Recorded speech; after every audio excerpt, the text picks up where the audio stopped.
Tonight, we are very fortunate to have Margarita sharing her insights on 2021 with us. Welcome, Margarita. Thank you for being here. Hi, Mark. Thank you so much for having me. Yeah, it's an honor to be here. Hello to everyone out there. I know that there's quite a few of you who are some of my students and some of my ex-students. So hi, thanks so much for coming. Yeah, I think without you, where would we be?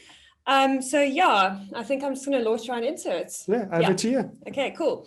So yeah, hands up, or virtual hands up, who's had a great year? Probably not very many of you. 2020 really has been quite a year for so many of us. And it was so interesting because I went on a talk show in March, in February of this year. And there was quite a few questions on, is it a good year to get married? And I said, absolutely not. This is not the year to get married. So there's a lot of things that have fallen apart this year. I've got a little presentation to share with you guys. Just to illustrate exactly what went wrong in 2020, what kind of planets were involved, and what we can expect for 2021. From my point of view, from an astrology point of view, it's not the sort of configurations for the year aren't as intense as 2020, but there are some effects that we have to look out for. So yeah, let's take it away. So yeah, can we skip ahead just a few slides? So I'm going to start with there were a couple of quotes that I wanted to start with. So just to inspire you guys with the astrology, the first one is, be humble for you are made of earth, be noble for you are made of stars. I love that one. So millionaires don't use astrology, but billionaires do.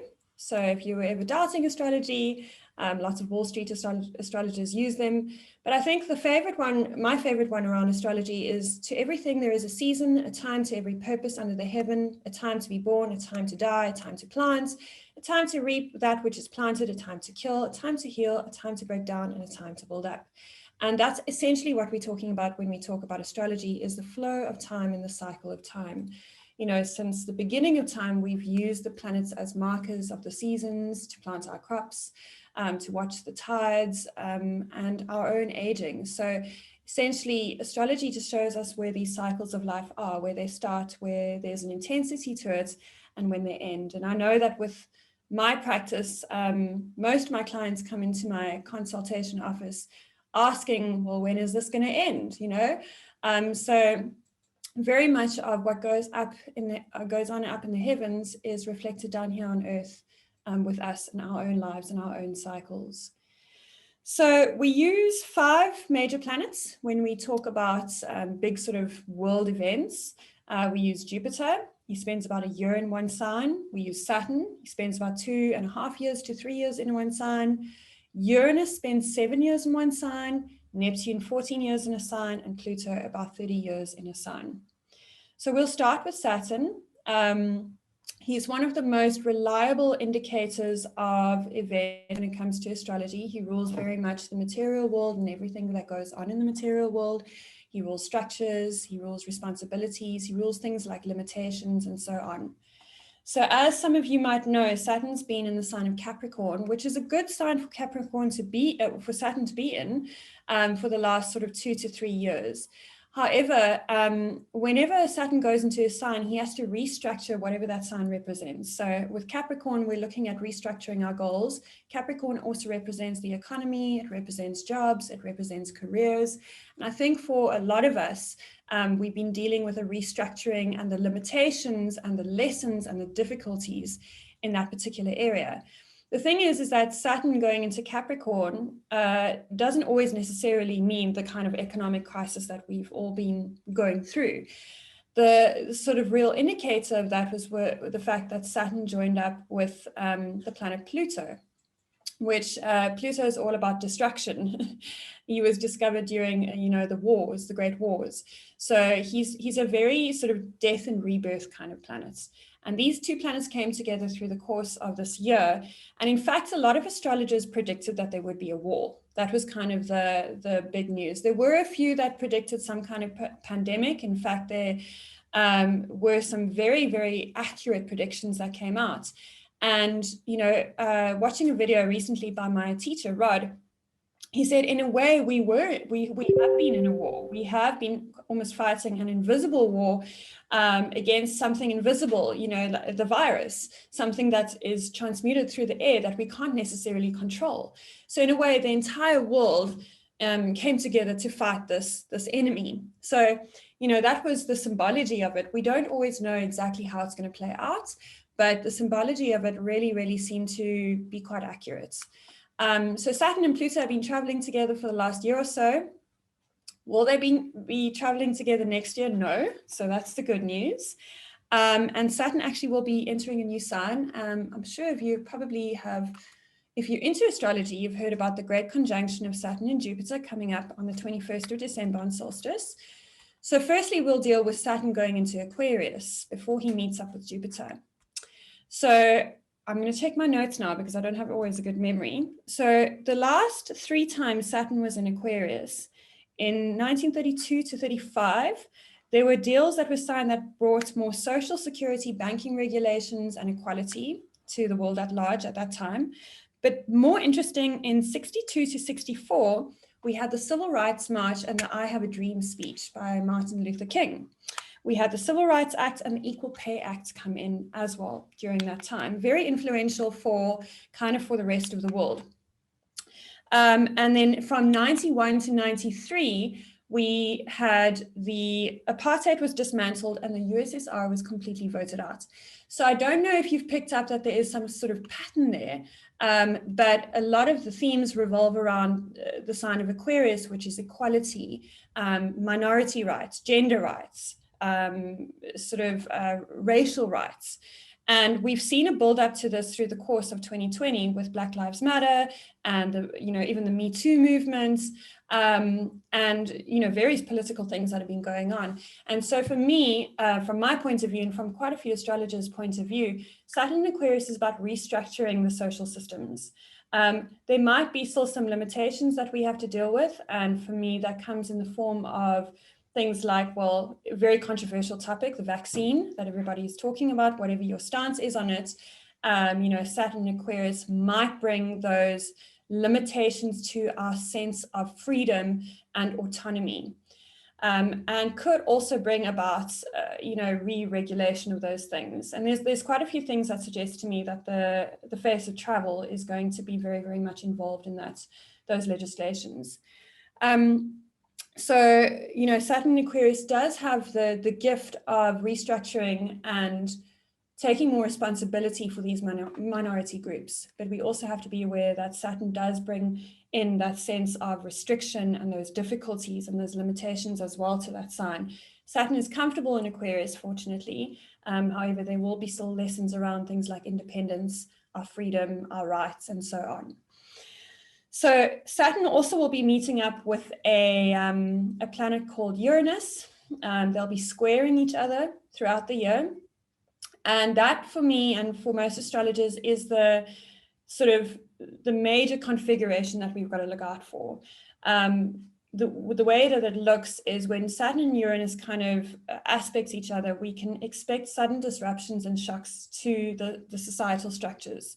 So, for example, the last time that Saturn-Uranus, or one of the times that Saturn-Uranus met in a square, we had an economic recession, which was very, very sudden.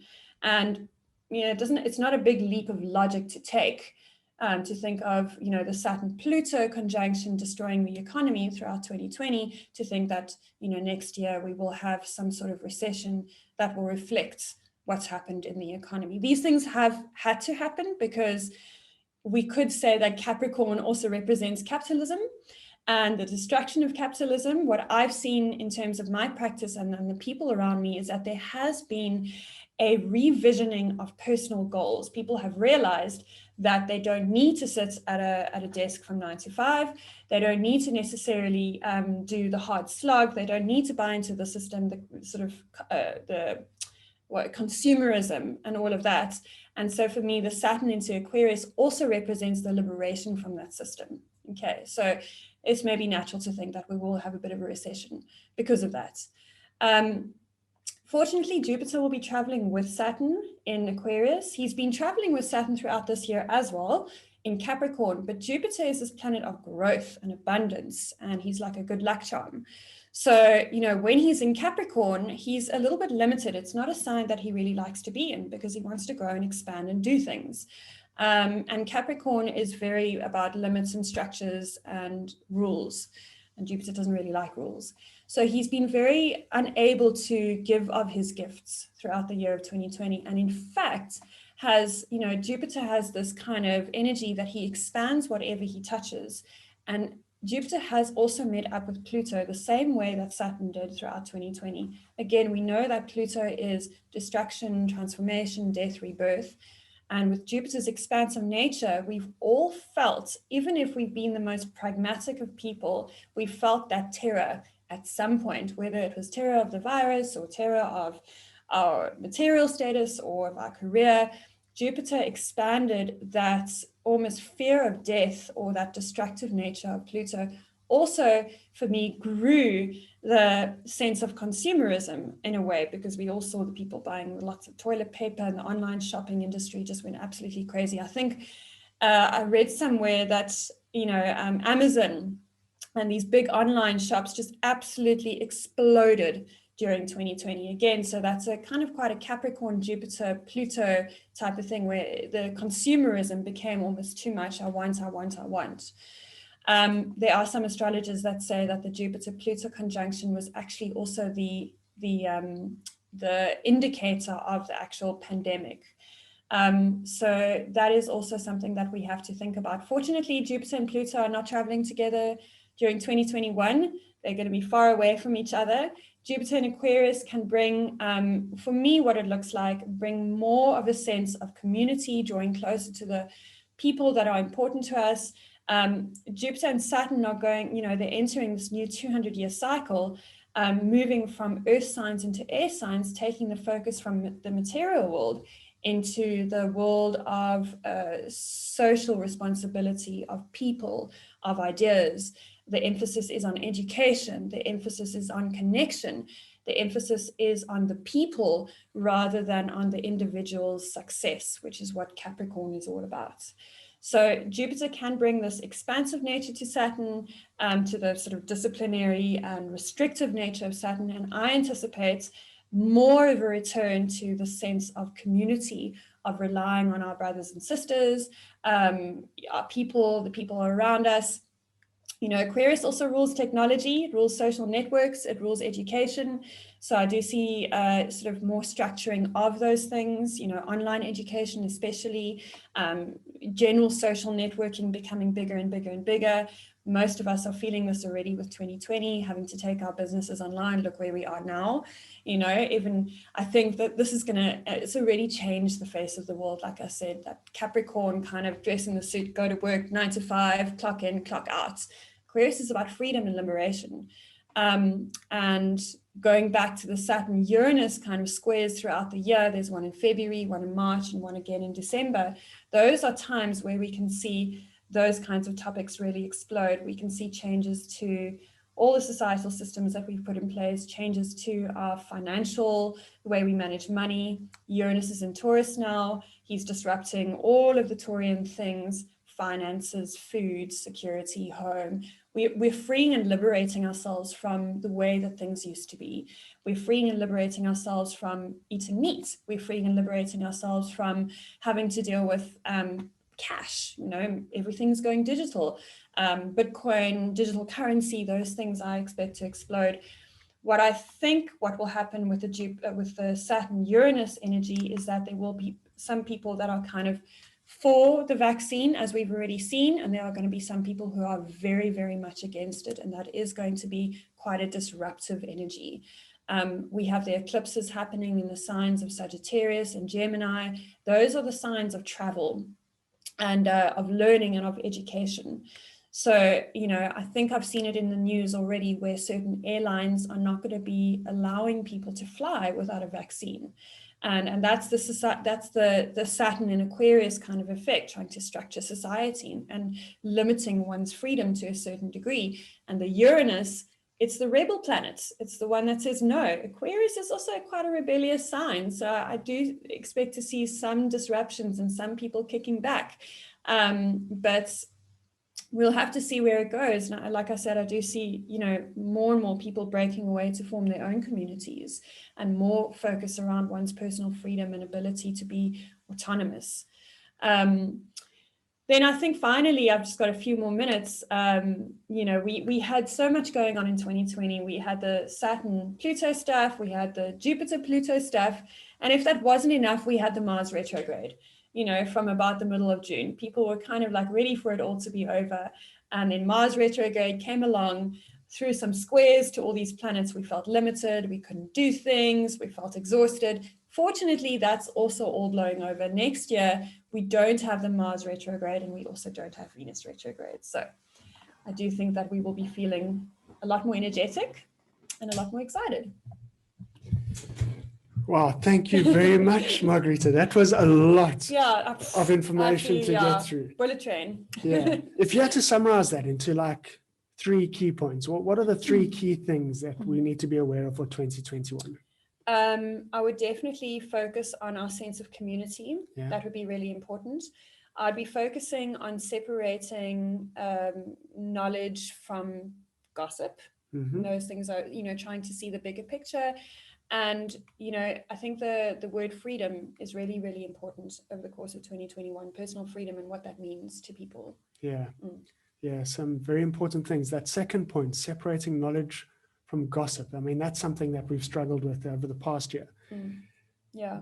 In the age of fake news, where you actually don't know who is sharing fake news and who isn't, it really is quite challenging because you kind of need to just sit with it and try and discern for yourself in some way. Absolutely. Yeah. So the eclipses are definitely going to be exposing that kind of thing, really pushing us to check our facts and to educate ourselves. That's what Aquarius wants as well. Yeah. Okay. I see we've got a question coming in from the audience. We are already in a deep recession. How deep is this going to get? Is there something in the stars that can help us understand that? Yeah, I mean, look, with Saturn, Uranus, and especially with Uranus and Taurus, it's ongoing. Uranus spends about 7 years in a sign, so he's been in Taurus about 2 years already. So he's got about 5 years to go. He is shaking up the way that we manage our security. It is going to change a lot in the next couple of years. So yeah, the Saturn Uranus, it's historically shown to be financially quite challenging and difficult. So at least for 2021, we need to be mindful. And possibly another 5 years of financial hardship. Not even just hardship, just upheaval, doing it differently. It's also, I think there's definitely a sense of trying to liberate ourselves from, well, we've seen it in South Africa, having solar power instead of electricity, having other sources of water rather than having to rely on municipal water, having plant-based foods instead of eating meat. That's Uranus and Taurus, and it's the same with finances and money. It's how can we do it differently? How can we do money differently? I think this year we've really seen what we really need and not what we want. And I think it's good to focus on that rather than, astrology is not really there to make you panic, even though I probably made everybody panic. It just reflects the state of the world and invites us to make those changes.